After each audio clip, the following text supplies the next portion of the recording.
Their tongue is as an arrow shot out. It speaketh deceit. And they will deceive every one his neighbor, and will not speak the truth. They have taught their tongue to speak lies, and weary themselves to commit iniquity. Forget it, Bart. It's so bright out you can't see anything in the sky except the Fox satellite.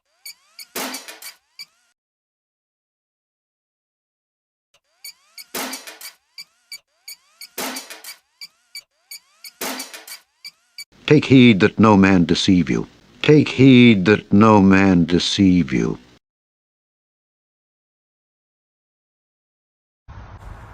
Look, his smoke's back. Oh. No, that's a missile. They shot it. They're shooting at it. I swear. I told you that was a sound barrier. They popped it. Oh my gosh. Wait, something's coming towards us. Something's falling. It's coming down. Yeah, it's falling. Oh my gosh. Just took that thing out the sky. Why would they do that right over us? No, it's over the ocean right now. A false witness shall not be unpunished, and he that speaketh lies shall perish.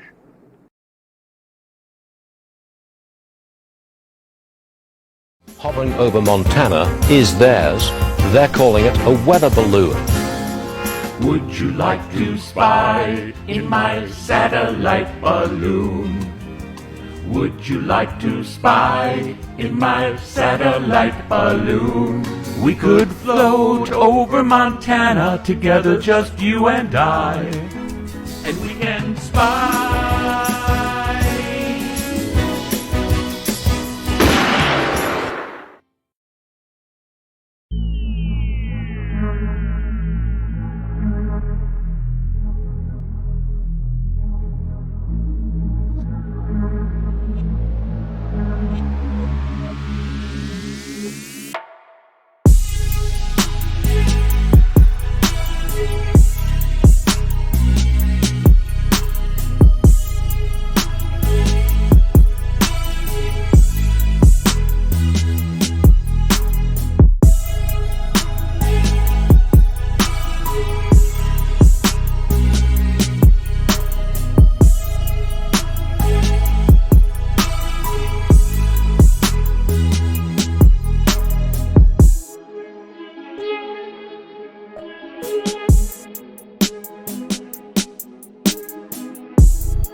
Palestine is one of the best-kept secrets in East Texas. The Columbia Scientific Balloon Facility is a renowned balloon launch site involved in world-class scientific research.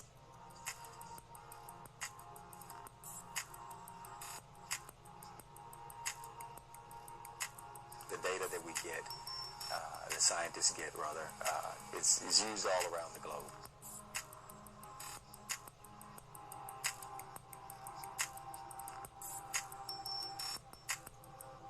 The National Scientific Balloon Facility was moved to Palestine in 1963. It has recently been renamed the Columbia Scientific Balloon Facility in honor of the Columbia crew and is under the sponsorship of NASA. When I first came to work here, it was we were launching a lot of small balloons, 11 million cubic foot balloons and 4 million cubic foot balloons. But as time progressed, we got to launching the bigger, heavier balloons that lift 8,000 pounds. For balloon launches throughout the world, including Antarctica. A number of the facility's balloons are launched each year from that icy land with its 15 plus to 20 below temperatures. The balloons, made of material as thin as trash bags but bigger than football fields, are inflated with helium and launched on journeys to the edge of space. The data gathering and scientific experiments they carry out can be accomplished at a fraction of the cost of rockets. A lot of people think that what we do has to do with forecasting the weather. Weather forecasting, it's not, although weather monitoring for launches is part of the job. But what about sorting out the Big Bang Theory, detecting cosmic rays, measuring ozone layers, and hundreds of other scientific experiments that most of us don't understand? But what is accomplished by the Columbia Scientific Balloon Facility may well affect our lives and those of our children as long as this planet spins.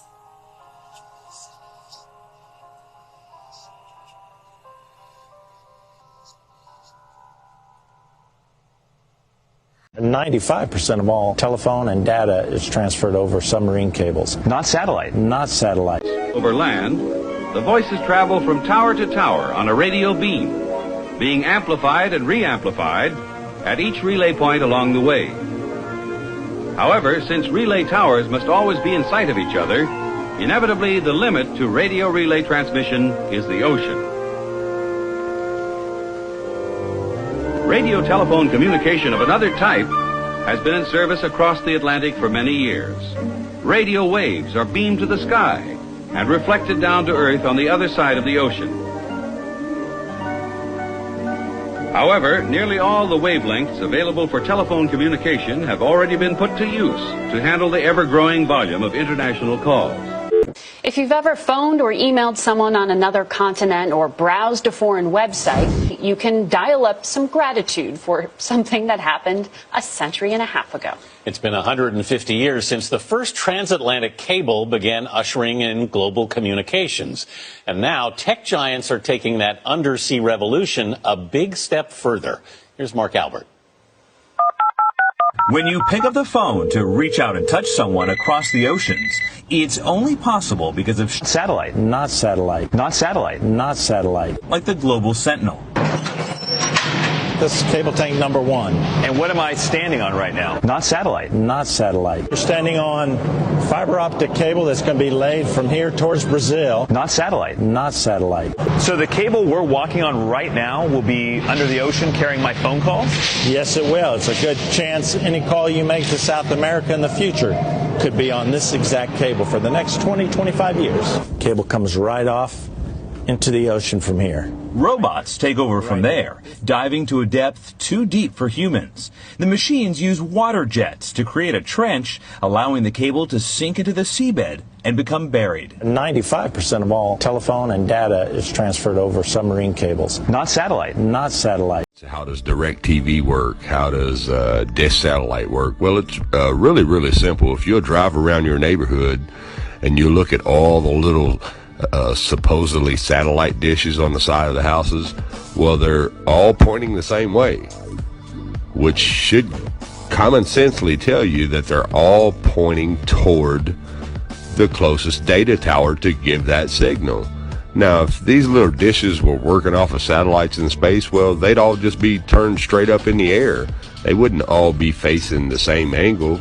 I mean, it's really, really common sense. And also, another subject I wanted to hit real quick while we're talking about this is cell phones. I don't understand why people think that cell phones run off of satellites.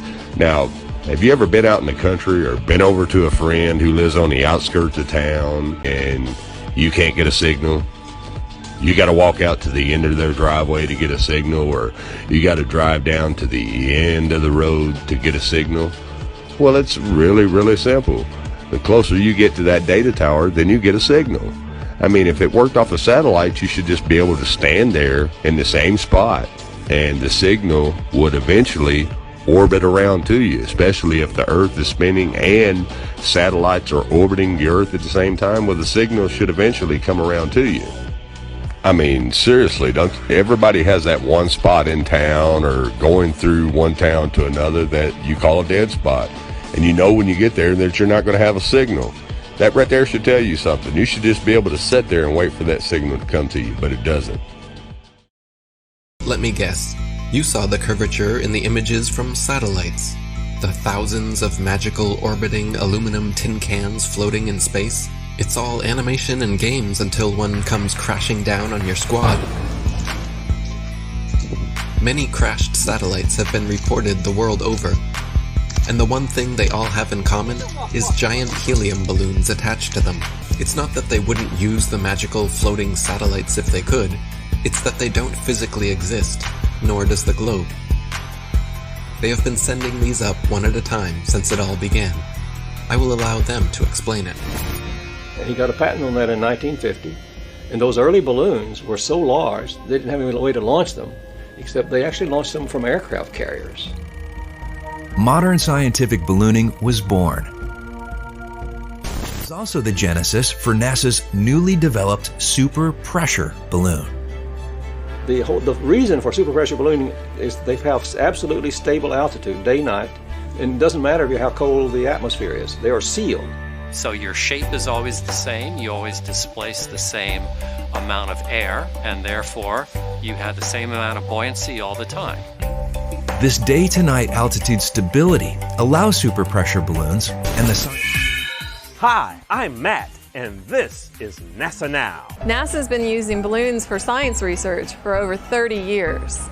The exploration that can be done on balloons is continuing to grow. The standard balloon that I fly is about 660 feet long when it's made. So when it's inflated, it's over 400 feet tall by 440 feet wide. Think of a domed stadium. That's how big my balloons are. So let me get this straight. It is now public knowledge that they send up satellites on massive helium-filled balloons. As you should know, NASA is the largest consumer of helium in the world, for obvious reasons. But the issue with society is that they never critically think. Just think for a second here. If these are sent up to provide the world with all of the important information we need, and I'm sure the entire process is expensive and difficult to accomplish, then please explain to me what in the flat world do these pathetic animations do for you? Do they make you happy inside? Are they so super duper cool that you cannot see past the obvious CGI? The fact of the matter is everything NASA sends up on a balloon simply hovers above our motionless Earth. That is why they rarely speak about orbiting satellites, and of course, they never show footage. Welcome to the satellite, folks. Just another one of them NASA jokes. You get a 5E, a picture of a satellite without bringing up a bunch of that CGI. Just a bunch of cartoons all over the place. When I search satellites in space. Yeah, type that phrase into Google, folks. Let me welcome you to the satellite home. Ye are of your father the devil, and the lusts of your father ye will do. He was a murderer from the beginning, and abode not in the truth, because there is no truth in him. When he speaketh a lie, he speaketh of his own, for he is a liar and the father of it. It's fact that the earth is flat. It's fact that the earth is flat. It's fact that the earth is flat. It's fact that the earth NASA lies. They want you to believe that it's your eyes. The moon is 200,000 miles away. Nice try, they ask. Why would they lie? Say 50 million plus a day seems kinda high. Besides, we are the apple of his eye. Take away the dome and we're not. Are you surprised? And if so, why? Think about it, man. Really a big bang? Then evolution? How could we be stardust? That's as nuts as Isaac Newton. All the research that I've been doing, you could even do if you're blind and stupid. Get a book on tape or YouTube and view it. It all makes sense. They don't want you to see the truth or to believe the truth, cause they believe you don't even need the truth. It's all made up. The elite, they're all in the club, and it's all gonna get worse. They signed it in blood, but in Yah's name holds faith and trust. So I'm just chilling, trying to tell y'all what's up. Repent. It's fact that the earth is flat. It's fact that the earth is flat. It's fact that the earth is flat. It's fact that the earth is flat. It's fact that the earth is flat. It's fact that the earth is flat. It's fact that the earth is flat. It's fact that the earth. NASA lies. NASA is a devil in disguise. Does it feel like you're moving?